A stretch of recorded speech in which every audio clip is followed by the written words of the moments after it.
Episode के starting में हमें दिखाया जाता है आयाकाशी हॉल का सीन, जहाँ पे मिकेत्सुमी बोल रहा होता है कि मैम क्या आप सच में जा रही हैं, मुझे अकेला छोड़ के प्लीज आप मत जाइए। रिरिचियो उस पे चिल्लाती है और वो बोलती है कि एटलीस्ट तुम मुझे बाथरूम तो अकेला जाने दो। जिसके बाद हमें टीवी में बताया जाता है कि गोल्डन रिट्रीवर एक ऐसी ब्रीड है जिसे अपने मालिक से काफी ज्यादा प्यार चाहिए और अगर उनके मालिक से उन्हें प्यार ना मिले तो वो काफी ज्यादा डिप्रेस हो जाते हैं। रिरिचियो बोलती है तो अब मुझे पता चला कि आखिर ये ऐसा क्यों है। सीन शिफ्ट होता है, हमें दिखाया जाता है ब्रेकफास्ट के समय, जहाँ पे रिरिचियो रेंसो से बोलती है कि आखिर तुम मुझसे ऐसे मजाक में क्यों बात करते हो और क्या ये तुम्हारा खाना है तो मुझ पे अपना खाना बिल्कुल भी मत गिराना। रेंसो फिर अपना करी और उडोन खा रहा होता है पर वो अपने आप पे ही गिरा लेता है वो खाना और वो उसकी आयाकाशी फॉर्म में होता है, जहाँ पे रिरिचियो उसकी मदद करती है और रेंसो उसका थैंक्स बोलता है। फिर वो वहाँ से जाने लगती है। रेंसो बोलता है कि आखिर तुम कहाँ पे जा रहे हो और मिकेत्सुमी कहाँ पे है। रिरिचियो बताती है कि वो शॉपिंग के लिए जा रही है और मिकेत्सुमी भी उसे वहीं मिलेगा। रेंसो बोलता है कि तुम दोनों आपस में एक दूसरे को काफी अच्छे से जान रहे हो और तुम दोनों को देख के ऐसा ही लग रहा था कि तुम उसे काफी जल्दी फायर कर दोगी। रिरिचियो बोलती है कि मुझे नहीं पता कि वो कब तक यहाँ पे टिका रहेगा।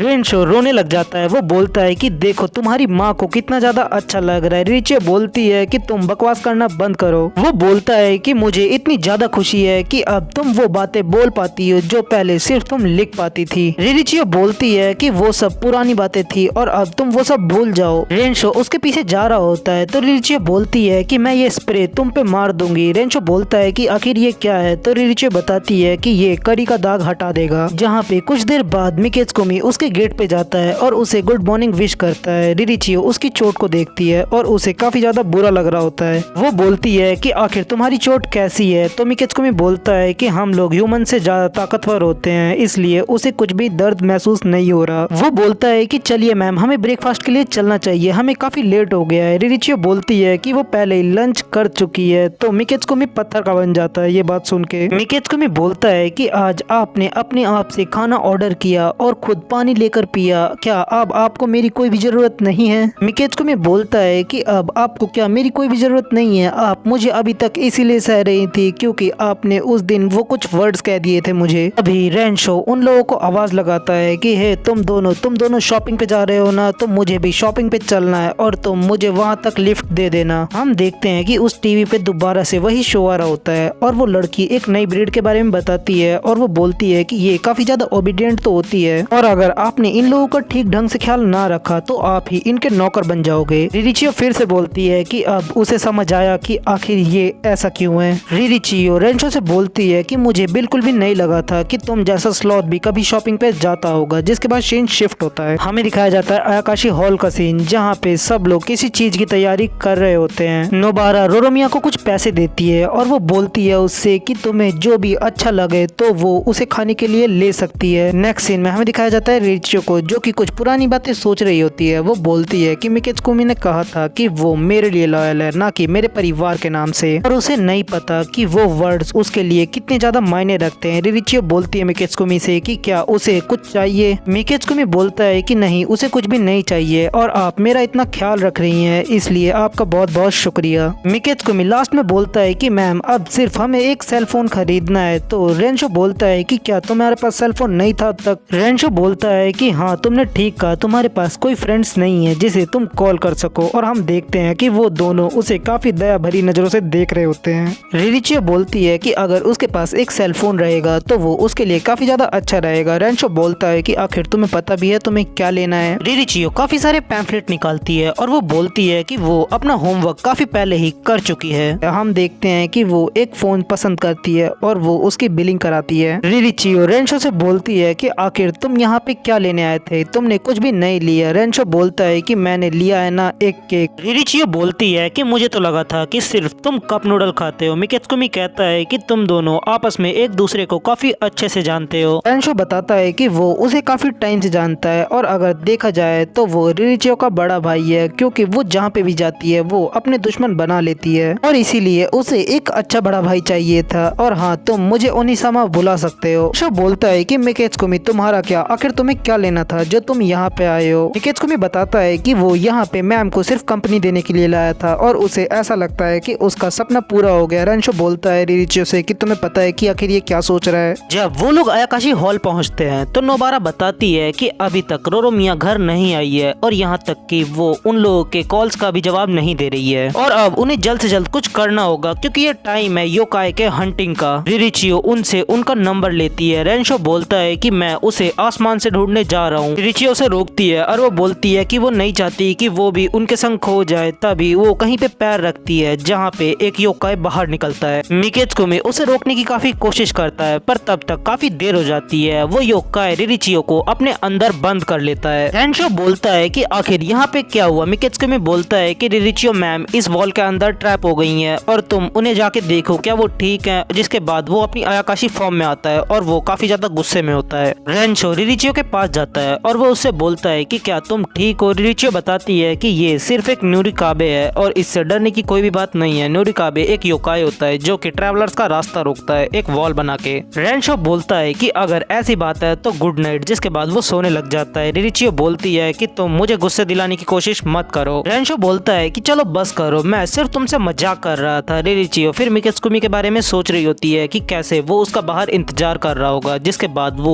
पहली बार अपनी योकाई फॉर्म में आती है। वो बोलती है कि उसे पता है कि उसे अभी यहाँ पे क्या करना है। हम देखते हैं मिकेत्सुमी भी रेडी रहता है उस वॉल पे अटैक करने के लिए। हम देखते हैं कि वो दोनों एक साथ ही उस वॉल पे अटैक करते हैं जिसका इम्पैक्ट इतना ज्यादा होता है कि वो वॉल वहाँ पे चकनाचूर हो जाती है। जिसके बाद वो दोनों आमने सामने आते हैं। मिकेत्सुमी बोलता है कि रिरिचियो मैम क्या आपको कुछ हुआ तो नहीं ना, आप ठीक तो है ना। जिसके बाद वो उसे गले लगा लेता है। तभी रेंशो के पास एक कॉल आता है। रिरिचियो बोलती है कि आखिर ये मोबाइल इसने रखा कहाँ पे था। रेंशो बोलता है कि तुमने क्या कहा कि रोरो मिया घर वापस आ गई है और ये सुन के वो दोनों पत्थर के बन जाते हैं। हम देखते हैं जैसे ही वो लोग आयाकाशी हॉल में पहुंचते हैं तो उन सब का स्वागत किया जाता है और वो बोलते हैं कि तुम सब लोगों का स्वागत है आयाकाशी हॉल में। रिरिचियो बोलती है कि आखिर यहाँ पे क्या चल रहा है तो नोबारा बताती है कि वो लोग क्रिसमस को सेलिब्रेट कर रहे हैं। रिरिचियो अपने मन में बोलती है कि अगर आज भी उसने अपनी तीखी जबान से यहाँ पे बात करी तो वो उन लोगों का भी मजाक खराब कर देगी। रेंशो बताता है कि सबसे बड़ी बात हम तुम्हारी वेलकम पार्टी को अरेंज कर रहे थे। ये बात सुन के रिरिचियो काफी ज्यादा हैरान होती है। वो बोलती है कि अगर वो लोग ये पार्टी अटेंड नहीं करते हैं तो यहाँ पे कितना सारा खाना वेस्ट हो जाएगा और ये कितनी गलत बात है। जिसके बाद हम देखते हैं कि वो उस पार्टी को सेलिब्रेट करने के लिए आगे बढ़ते हैं। एपिसोड के लास्ट में हम देखते हैं कि रिरिचियो अपने नए मोबाइल से किसी को टेक्स्ट मैसेज सेंड कर रही होती है। उसमें लिखा रहता है कि तुम मुझे मेरी सारी गलतियों के संग एक्सेप्ट करोगे और मेरा आगे भी ऐसे ही ख्याल रखोगे। और ये टेक्स्ट उसने मिकेत्सुमी को सेंड किया होता है और वो इससे काफी ज्यादा खुश होता है।